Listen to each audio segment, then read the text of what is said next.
seperti ayah saya. Ayah saya memang cuma seorang supir dulu, supir angkot ya. Ayah saya itu supir angkot ya dulu itu. Dia berhenti karena bolak-balik berantem.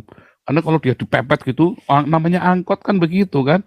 Jadi kalau dia lagi dipepet begitu, diserempet gitu sampai ditabrakan mobilnya, dipukul orangnya. Jadi dia lama-lama saya mesti berhenti, ini nggak bener ini. Uh, Akhirnya berhenti ya saya. Tetapi dia selalu ada untuk kami. Dia bilang sama saya, ayahmu itu bajingan, bangsat. Ya saya juga nggak marah. Mungkin bagi dia ayah saya bajingan bangsat. Karena suka ngamplengin adiknya. Adiknya kan mami saya kan.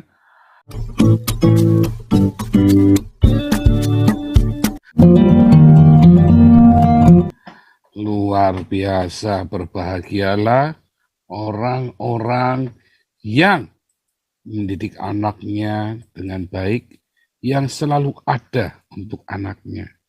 Karena rema yang kamu miliki, yang Anda miliki, akan Anda wariskan kepada anakmu. Tapi kalau Anda tidak selalu ada untukmu, sering berhalangan, ya, bahkan Anda tidak punya waktu untukmu, apalagi, maka rema itu nggak bisa diwariskan buat anakmu. Anakmu akan bertanya, apa kui? Apa? Dada, itu ngarang itu. Ya kan begitu, ya. Absalom, anak-anak Daud itu, ya, Daud adalah seorang yang mengasihi Tuhan dengan sungguh-sungguh. Daud adalah orang yang sangat pahlawan, talentful, ya. Daud orang yang sangat lihai dalam berpolitik. Dia sangat kuat, lincah, jagoan. Ya, talentful juga tadi ya, pandai main musik, mencipta lagu, tapi dia seorang yang gagah berani. Wah, itu saya bilang ini orang-orang ini Tuhan membentuk dia bertahun-tahun nanti menjadi orang yang sempurna ya, luar biasa. Tetapi Daud gagal mendidik anak-anaknya, ya, dan itu menjadi celah untuk tuaian yang buruk yang ditabur oleh iblis, ya. Itu tuaian yang buruk bagi Daud, karena ia kemarin membuat persekongkolan jahat, permufakatan jahat. Dia harus menuai apa yang dia tabur, dan ia melalui celah itulah. Ya, itu kejadiannya juga nggak sekali jadi langsung gubrak-gubrak begitu ya. Itu prosesnya panjang lama itu ya. Kalau kita lihat tuh Absalom dari kejadian Tamar itu ditidur, adiknya Absalom itu kemudian ditiduri oleh Amnon, dia tunggu berapa tahun lamanya, ya kan? Setelah itu Absalom bunuh itu Amnon. Terus dia lari 3 tahun, terus kemudian dia balik ke rumah ke Yerusalem 2 tahun lagi. Kemudian dia masih nunggu 4 tahun lagi. Lebih dari 10 tahun prosesnya itu. Edan nggak itu? Wah, itu bisa nangis darah itu kalau saya jadi orang tuanya begitu. 10 tahun yang penderitaan coba. Ya, saya baru 4 tahun aja kemarin udah nangis darah. Ini 10 tahun, Anda bayang nggak sih? Orang mau hebatnya kayak apa, suksesnya kayak apa, anaknya bunuh-bunuhan ya Anda puyeng. Ya, bahkan sampai ketika matinya pun dia masih melihat masih lihat si Salomo bunuh kakaknya Adonia. Ya, masih lihat, wajan ya, ngeri itu ya. Ngeri. Apa yang kita tabur itu pasti kita tuai, nggak mungkin bohong. Tapi Anda nuainya sama Tuhan apa enggak? Untung Daud menuainya dengan Tuhan ya. Dalam penderitaan, dalam kesakitan itu. Dia menuainya bersama dengan Tuhan dalam kasih-Nya. Nah, kalau saya melihat ya, Daud ini ya beberapa kali dia kan nggak taat ya kan. Salah satunya ketika dia disuruh kasih nama Salomo itu Yedidah. Kemarin itu ya. Kasih nama Yedidah. Tapi Daud kan nggak mau. Salom aja deh, dulu Yedija itu kan dikasihi Tuhan, dia udah nggak kebayang, aduh dikasihi Tuhan, mumet ya. Dikasihmu Tuhan itu artinya dikejar berkelahi sama serigala, berkelahi sama singa, berkelahi sama beruang, berkelahi sama Goliat, diuber-uber sama mertua. Jadi DPO mertua. Nguyang buat dia itu. Udahlah, salam-salam saja dah. Saudara tahu nggak, investasi Anda dalam bisnis, dalam usaha Anda, dalam pelayanmu itu, nggak ada artinya dibanding dengan investasimu kepada anak-anakmu. Serius, ya. Dan Daud menyadarinya dan menyesal di hari tuanya. Terlambat. Ya, Anda punya golden age untuk didik anak Anda itu dari usia 0 sampai 12 tahun. Setelah usia 12 tahun, Anda udah nggak bisa lagi rotan itu anak. Di rotan balas nanti dia. Pasti akan balas. Nggak balas pun akan dendam. Ya kan? Dendam. Suatu ketika nanti umur 18 Anda rotan, Anda dipukul sama dia. Pukul balik. 0 sampai 12 tahun itu ada kesempatan golden age Anda investasi di tanah yang paling subur yang ada di dunia ini, yaitu hati anak-anakmu.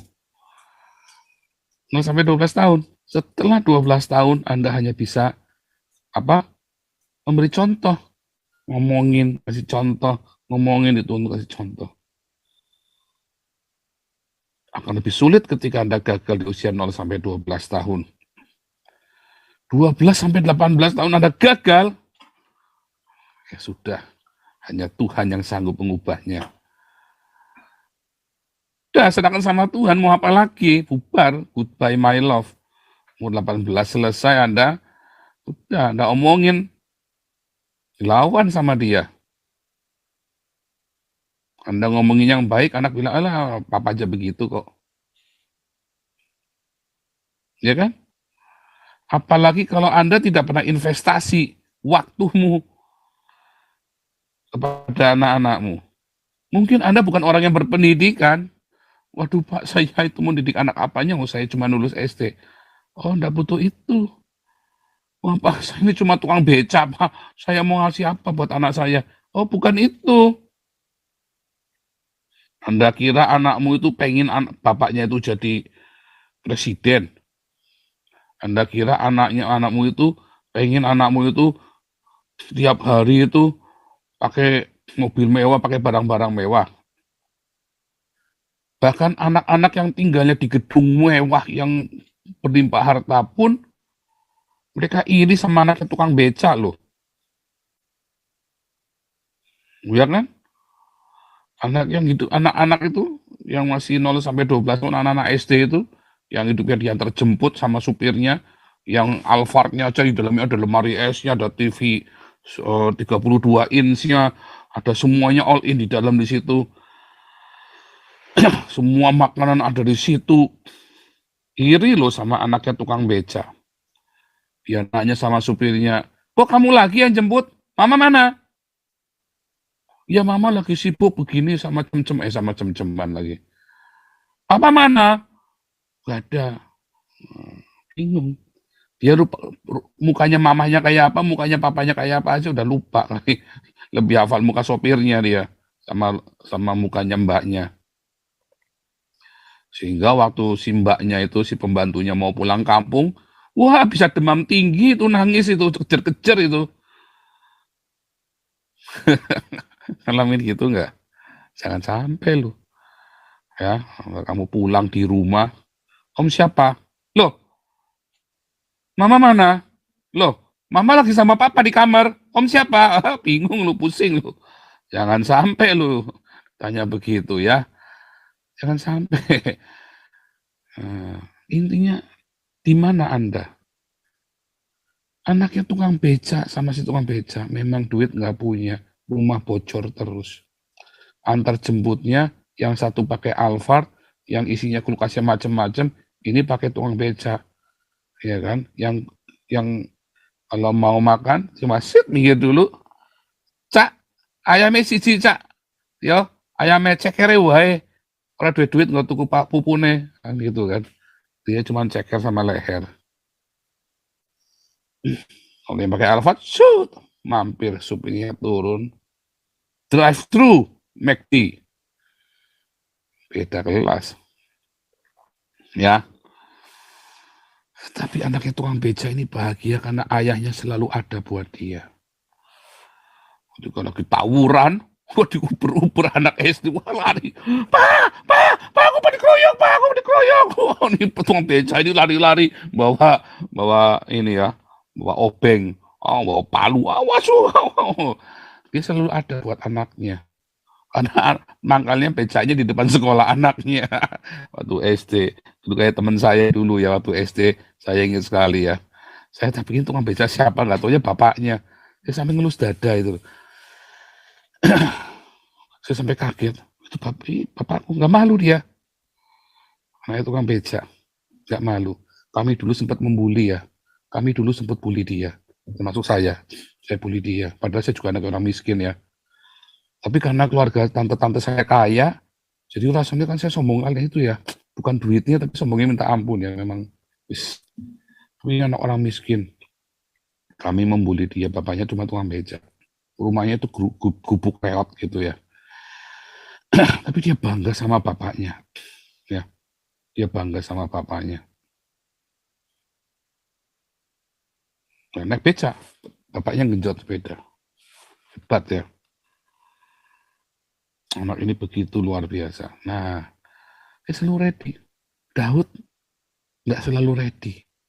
Makanya dia nggak berani ngomong jangan. Kasihan udah, pokoknya cukup semua beresin. Dia lebih banyak waktunya buat temen-temennya, buat meeting, buat mikirin negara.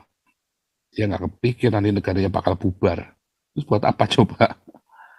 Ada pengusaha, saya akan membesarkan perusahaan ini. Anda tidak didik anakmu. Anda nggak investasi anakmu tuh dari 0 sampai 12 tahun, 12 sampai 18 tahun. Nanti anak Anda yang mengambil alih perusahaanmu, dia menghabiskan. Di Indonesia kan begitu kan? Generasi pertama membangun sampai jadi, generasi 2 foya-foya, generasi 3 putus, bubar. Itu yang terjadi. Dan itu menjadi celah, pintu masuknya iblis. Bu ya jangan yang itu, bu yang lain aja. Celahnya iblis. Sakit, saudara. Sakit. Ya. Saya bilang suara saya kecil, benar suara saya terlalu kecil? Tolong dicek. Co-host, bagaimana suara saya? Masih seperti geledek? Masih. Atau sudah seperti Masih. orang ngantuk? Masih ya, bagus ya, oke. Luar biasa ya. Nah, di mana Anda ketika anakmu membutuhkanmu? Ya, coba ya, saya mau kasih satu cerita. Ini bukunya dari bukunya Dale Carnegie. Anda mungkin sudah pernah baca ya, sebagian besar dari Anda. Ini buku Dale Carnegie kan terkenal banget kan, bukunya Dale Carnegie. Saya mau bacakan saja ya. Bagaimana ada seorang ayah yang dia nggak berpikir kalau anaknya itu baru kemarin sore. Nanti ya saya ini kan ke Anda nih, saya bacakan aja. Saya bacakan ke Anda. Mungkin Anda sudah baca, tapi mungkin ketika saya membacakannya Anda akan melihatnya dari perspektif yang berbeda nanti. Sebentar. Oke, sudah saya share. Ya, judulnya Ayah Lupa, ya dari Dale Carnegie. Bukunya judulnya itu How to Win Friends and Influence People ya. Saya SMP kelas 3 saya sudah selesai baca buku ini. Anak saya dua-dua tak wajibkan baca buku ini, buku wajib di rumah kami ya. Ini buku wajib. Ini buku wajib di rumah. Satunya lagi John Maxwell ya, itu buku wajib di rumah kami. Lihat ya, Ayah Lupa. Dengar nak, aku mengatakan ini saat kau terbaring tidur. Satu tangan yang kecil berada di bawah pipimu dan rambut pirangmu yang ikal menempel basah di dahimu yang lembab. Aku menyelinap ke kamarmu sendirian, baru beberapa menit yang lalu saat aku duduk membaca koran di ruang baca, gelombang penyesalan menderaku. Dengan rasa bersalah, aku pun menghampiri tempat tidurmu. Ini yang ada di pikiranku. Nak, aku sempat kesal kepadamu. Aku memarahimu saat kau sedang berpakaian sebelum sekolah karena hanya menyeka wajahmu dengan handuk. Jadi badannya basah semua itu ya. Terus pakai baju itu masih basah-basah itu. Aku membentakmu karena tidak membersihkan sepatumu. Aku berteriak dengan marah saat kau melemparkan beberapa barangmu ke lantai. Saat sarapan, aku juga menemukan kesalahan. Kau menumpahkan makanan dan minuman. Aku menelan makananmu dengan begitu saja. Kau menaruh sikumu di meja. Sambil nonton, melongo gitu ya. Karena dia masih mau makan, tapi kita sudah terlanjur marah, bapaknya ini. Kau mengoleskan mentega di rotimu dengan terlalu tebal.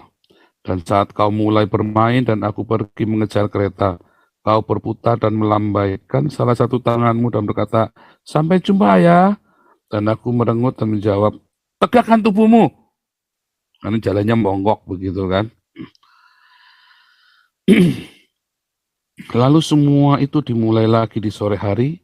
Saat aku berjalan pulang, aku melihat kau sedang berlutut bermain gundu. Ada lubang di kaos kaki yang kau kenakan. Aku mempermalukanmu di hadapan teman-temanmu dengan mendorongmu berjalan ke rumah. Diseret begitu ya, kadang-kadang ada bapak yang galak. Kaos kaki itu mahal, dan jika kau harus membelinya, pasti kau akan bersikap lebih berhati-hati. Bayangkan itu, nak. Sikap itu datang dari seorang ayah. Apakah kau ingat? Setelah itu, saat aku sedang membaca di ruang baca, kau datang dengan malu-malu dan dengan semacam sorot terluka di matamu. Saat itu aku melirik dari balik koran, dengan tak sabar karena gangguanmu, kau terlihat ragu-ragu di dekat pintu. "Kamu apa?" Entahku. Kau tidak berkata apa-apa, tapi kau berlari dan melingkarkan lenganmu di leherku, dan menciumku, dan lenganmu yang mungil mengencang memelukku. Dan setelah itu kau pun menghilang, terdengar langkahmu menaiki tangga. Nah, tak lama setelah itu koran yang kupegang terlepas dari peganganku, dan rasa takut yang tak bisa kujelaskan mengantuiku. Apa yang kebiasaanku lakukan padaku? Kebiasaan menemukan kesalahan, kebiasaan menegur. Ini imbalan yang aku berikan padamu karena kau seorang anak-anak. Bukannya aku tidak menyayangimu, hanya saja aku terlalu berharap banyak dari masa muda. Aku mengukur dirimu dengan umurku sendiri. Dia itu masih 6 tahun ya, masih 9 tahun, kita ini udah 40 tahun. Kita bayangin dia itu kudu kayak kita. Dan ada begitu banyak hal yang bagus, baik dan nyata di dalam karaktermu.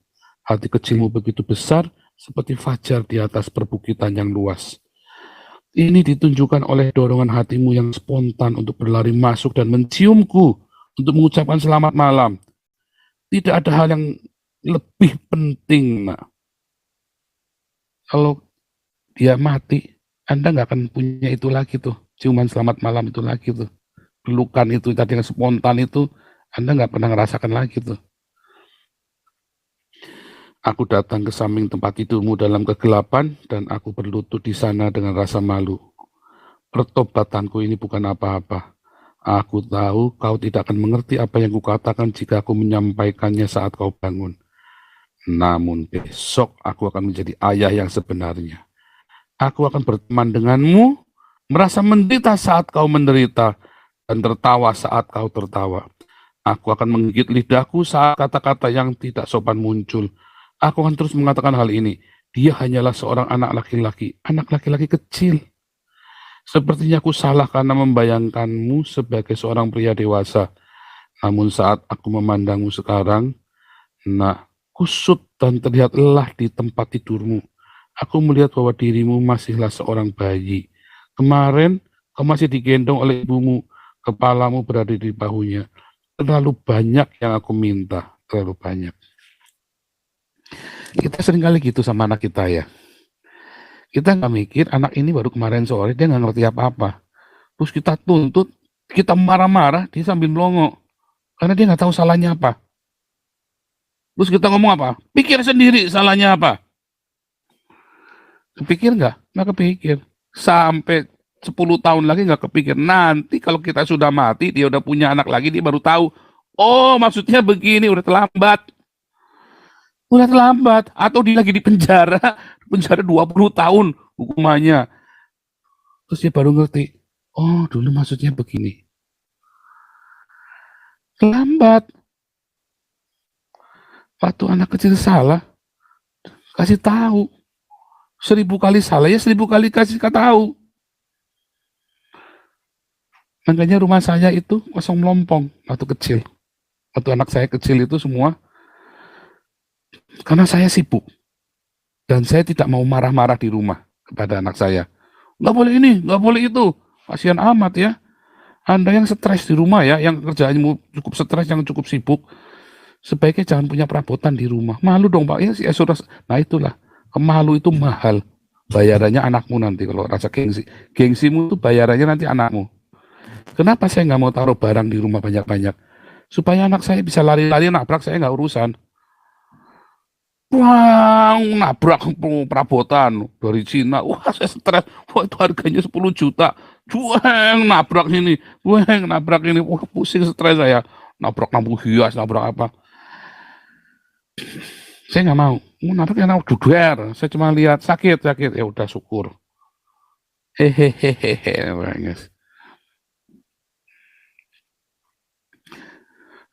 Saya kurangin rasa itu ya, karena saya sibuk. Untung saya udah ngerti waktu itu ya. Saya juga punya salah juga, terlalu stres. Ya, saya sebulan cuma 20 hari. Cuma 10 hari di rumah, 20 hari saya selalu di pesawat pergi keluar pulau, keluar kota. Makanya saya kalau lagi di rumah tuh saya marah kalau diganggu itu ya. Karena jangan sampai anak saya manggil saya om lagi. Saya kalau di rumah kalau diajak-ajak saya nggak mau main di rumah terus sama anak-anak main bola, main apa pokoknya main. Saya tahu kebenaran ini dari saya SMP. Saya sudah baca bukunya Dale Carnegie soalnya kan SMP kelas 3 kan. Saya baca cerita ini. Ya, saya bilang saya mau investasi buat anak saya yang benar. Ya, seperti ayah saya. Ayah saya memang cuma seorang supir dulu. Supir angkot ya. Ayah saya itu supir angkot ya. Dulu itu. Dia berhenti karena bolak-balik berantem. Karena kalau dia dipepet gitu, namanya angkot kan begitu kan. Jadi kalau dia lagi dipepet begitu, diserempet gitu sampai ditabrakan mobilnya, dipukul orangnya. Jadi dia lama-lama saya mesti berhenti, ini nggak bener ini. Akhirnya berhenti ya saya. Tetapi dia selalu ada untuk kami. Ayah saya itu selalu ada. Ketika saya mau dikeroyok sama orang kampung itu, dia di depan kami. Ketika kakak saya mau dipukul sama kepala preman, dia ada di situ untuk kakak saya.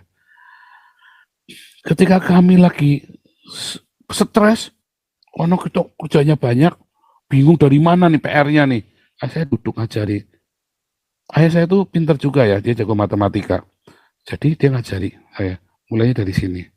Di waktu SD SMP itu yang ngajari matematika itu ayah saya. Kita jarang les ya, yang ngajari kan kalau udah nggak bisa ayah saya yang ngajari.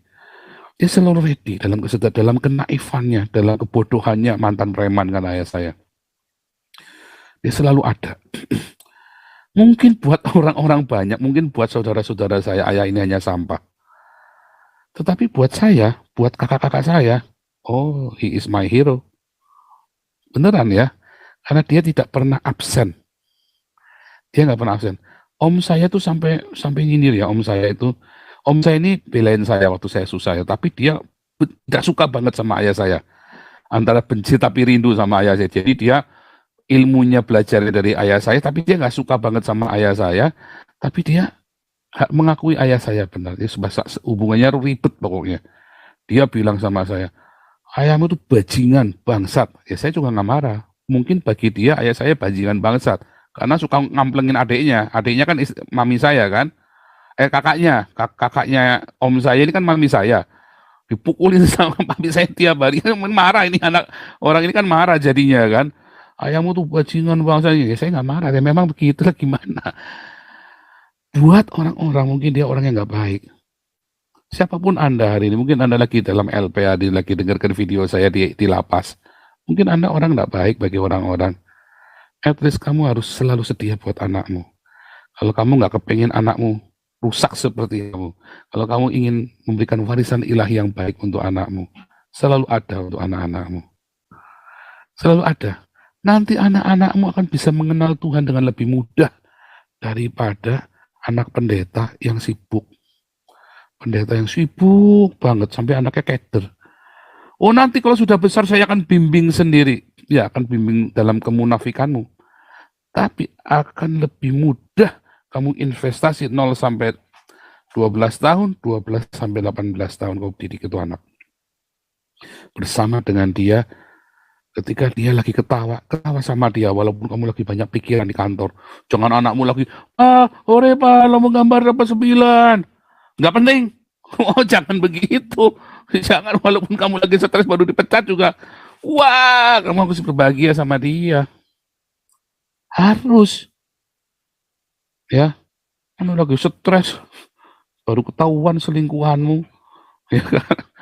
Anakmu lagi ini. Ore pak, aku baru juara makan kerupuk. Nggak penting. Yang gitu-gitu jangan bilang sama saya. Nggak penting itu makan kerupuk. Wah, buat dia tuh luar sesuatu. Ya kan, karena dia pendek, karena dia dibully terus. Dia juara makan kerupuk ngalahkan orang-orang yang bully dia. Oh, jangan sampai tuh. Ya, Anda sampai masa bodoh begitu.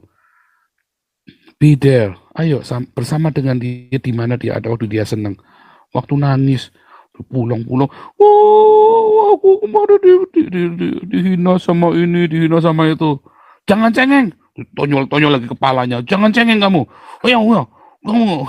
Aduh, jangan begitu. Tanyain dulu, dengerin. Nggak gitu caranya. Ya, makanya nanti ikut kelas apostolik ya. Saya ajarin Anda cara be there saat anakmu lagi butuh. Sebelum Anda menikah, konseling pranikah dulu yang benar. Jangan buru-buru pengen buka jus-jus ala-ala bebe. Jangan bikin enak. Saya pengennya bikin enak kok Pak, mau bikin anak ya karepmu. Tapi kan nyatanya tetap keluar anak, kudu diberesin anak itu. Maunya cuman bikin enak doang. Repot. Akhirnya kejadian kayak Daud itu kan menjadi celah. Selalu ada taburan yang tidak baik dalam hidup kita. Kita ada luputnya. Jangan sampai yang Anda tuai adalah yang seperti ini, seperti anak-anak Daud ini. Kalau sudah terjadi seperti anak-anak Daud, yang salah siapa? Apakah Absalom yang salah yang bunuh si Amnon? Apakah Amnon salah menaruh burung kepada adiknya yang memperkosa itu terus yang salah? Enggak, salahnya bapaknya. Kalau anakmu tiba-tiba kecolongan ke bawah narkoba, salah siapa? Ya salah kamu. Itu kadang-kadang saya ngelihat ada orang tua anaknya kena narkoba malah ditabok, malah dimaki-maki. Yang salah Anda. Kenapa anak itu bisa begitu? Kalau kamu didik anak itu dari kecil baik sampai umur 18 tahun, Anda didik dengan penuh cinta, bukan dengan gerusa-gerusu. Ya, anak itu saya jamin tidak akan jualan narkoba. Tidak akan sampai pakai narkoba. Saya jamin itu. Nggak akan itu. Kenapa bisa sampai terlibat ke sana? Ya karena dia yang didik orang lain. Yang didik temennya. Kayak Absalom yang didik Yoab. Teman-temannya dia dididik oleh sahabat-sahabatnya. Jangan sampai anakmu dididik oleh orang tua, orang lain, oleh sahabatnya, oleh anakmu. Jangan sampai anakmu dididik sampai pendeta pendeta itu. Aduh, nggak dicabulin aja udah bagus loh sama si pendetanya itu. Oh, pendeta masa cabul? Waduh, jangan bikin pendeta kok masa cabul. Didik anakmu sendiri. Anak itu tanggung jawab bapaknya, tanggung jawab ibunya, bukan tanggung jawabnya orang lain. Hati-hati loh ya. Hati-hati ya. Pagi ini ya, Anda harus komitmen. Nah, nanti kalau udah punya cucu, berdoalah supaya umurmu panjang. Karena Anda harus ajari anakmu untuk mendidik anaknya. Apa yang kamu dulu salah, ajarkan, kasih tahu. Wah, itu udah urusannya dia. Ya jangan. Tapi juga bukan bawel. Bukan juga dengan bawel. Anda harus ngerti. Makanya belajar di kelas apostolik nanti kita belajar lagi. Kita nggak cukup waktu. Tapi intinya, Anda harus punya waktu untuk dengar. Bukan bertindak ya, tapi dengar. Saya mendidik anak itu lebih efektif dengan banyak mendengar dan banyak ikut berpartisipasi sama mereka. Bukan dengan nggak boleh ini, nggak boleh itu, nggak boleh itu, nggak boleh. Wah, kebanyakan nggak boleh, dilanggar semua sama anakmu. Akhirnya kamu bludruk, ambil sandal ditapokin anakmu pakai sandal. Kebanyakan nggak boleh sih, kebanyakan jangan. Tuhan itu ngajarin kita, kalau Anda lihat terjemahannya kita itu salah, itu lah kena dogma ya. Nanti kalau Anda ikut kelas apologetik itu ada Adam itu tidak berdosa. Nggak ada kata jangan. Aslinya itu tidak ada kata jangan di Alkitab ya. Bahasa aslinya itu nggak ada. Tetapi Tuhan mengajar manusia itu dengan konsekuensi-konsekuensi. Bukan kata jangan, jangan ini, jangan itu, jangan asem, ya kan, jangan lodeh, repot. Sediakan waktu, berpartisipasi sama anak-anakmu. Ya, daripada ngomong jangan, ya, saya tuh jarang ngomong jangan sama anak saya. Tapi saya bilang kalau kamu ini nanti ini, kalau ini nanti ini. Terus dia pilih yang salah itu. Tak tungguin. Saya udah deg-degan, jatuh nih, jatuh jedek, jatuh kan? Iya. Dia nangis. Lain kali jangan nangis kalau jatuh kan pilihanmu sendiri. Jadi akal saya kalau mau jatuh dia ngeliat dulu ada saya apa enggak. Bukan takut dimarahin, malu. Kalau ada saya terus nggak jadi nangis, cepet-cepet gini. Karena si Wais itu malu, kan udah diomongin jangan. Sudah dikasih tahu kalau ini, kalau ini nanti itu. Saya nggak bilang jangan loh, ya nggak pernah bilang jangan sama dia. Saya kasih tahu kalau kamu naik ini nanti begini ya. Kalau ini ya bener, ya hampir sendiri biasa anak kecil. Jatuh mau nangis dia tengok begitu saya lewat dia nggak jadi. Begitu saya pergi dia nangis, saya tahu malu, bukan takut malu soalnya karena kalau saya juga datang juga nggak tak marahin. Karena saya seingat saya mukul anak saya cuma sekali loh, waktu umur 4 tahun itu saya pukul gitu ya. Waktu dia gara-gara dia meludah itu loh. Bersama dengan dia, berpartisipasi sama dia, kasih pandangan-pandangan. Jangan 1000 kata jangan di rumah. Wah, ada Torah. Saya lihat ada seorang ayah yang punya Torah. Ya, Torah keluarga apa gitu kan, dia tulis Torah gitu kan. Jangan ini, jangan ini, jangan ini, jangan ini. Tak jamin itu semuanya dilanggar semua itu. Saya jamin itu pasti dilanggar semua itu sama anakmu itu. Dan nanti giliran panen sandal, kamplengnya pakai sandal, cetang. Ya, paling enggak Anda sudah berupaya. Ya, itu nanti masalah lain lah. Tapi intinya, sediakan waktumu sama dia. Bermain sama dia, berpartisipasi dengan dia. Dalam kesalahanmu ketika mengajar, itu tetap lebih baik daripada kamu tidak punya waktu buat dia. Dalam kesalahan Anda mengajar anak Anda, ya, tetap lebih baik karena Anda punya waktu buat dia daripada Anda tidak bersama dia sama sekali. Tiba-tiba sudah jadi, wah, judar, wah ribet. Haleluya. Jangan sampai kita tuai keluar anak-anak yang begitu ya. Karena kalau anak sampai kayak Absalom begitu, yang salah Daud loh. Anak durhaka itu salah bapaknya loh. Malin kundang itu salah siapa? Ada cerita malin kundang, salah orang tuanya. Kalau dididik dengan benar nggak akan ada cerita malin kundang. Ya, makanya jangan ikuti cerita malin kundang, ikutilah cerita Alkitab. Semua itu ada asal usulnya. Nggak ada cerita malin kundang kalau orang tuanya benar. Itu ya. Nggak ada, percaya deh. Alkitab itu nggak mungkin salah. Haleluya. Tuhan Yesus berkata, Alkitab berkata, didiklah anak-anak pada masa muda. Ya, engkau tidak akan mendapat malu nanti. Nggak akan ada cerita malin kundang. Ya, haleluya. Tuhan Yesus memberikan rema bagi Anda, sehingga Anda semua diberkati. Haleluya. Tuhan Yesus memberkati.